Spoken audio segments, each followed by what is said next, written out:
যখন মনে করি ফিট থাকার জন্য এই জিনিসগুলো খাবো না, সেগুলোই বেশি করে খেতে ইচ্ছে করে।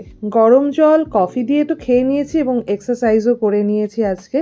আর আমি এখন একটু বেরোচ্ছি, এই যে আমি নতুন পয়লা বৈশাখের একটা শাড়ি কিনেছি, সেটায় ফলস পিকো লাগাবো বলে। আজকে আয়ুশ্রীর স্কুলের ছুটি, তো আজকে মা মেয়ে দুজনে মিলে সকালবেলা পরোটা আর আলুর তরকারি খেলাম। আর আজকে একটু চিট করলাম, চাও খেয়ে নিয়েছি বাড়িতে রান্না করে।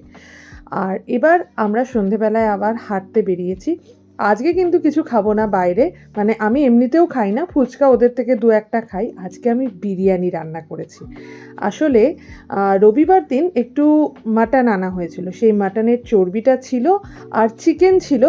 চিকেন আর ডিম দিয়ে আজকে আমি বাড়িতেই বানিয়ে নিলাম চিকেন বিরিয়ানি। দেখে বলো কেমন হয়েছে। বলবো না যে খুব কম তেলে রান্না করেছি, কিন্তু মোটিভটা এটাই, বাইরের খাবার খাবো না। তো সেই জন্য বাড়িতেই তৈরি করে ফেলেছি এবং বেশ সুস্বাদু হয়েছিল। আর এই বিরিয়ানি খেতে খেতে সিনেমা দেখাটা দারুণ ব্যাপার।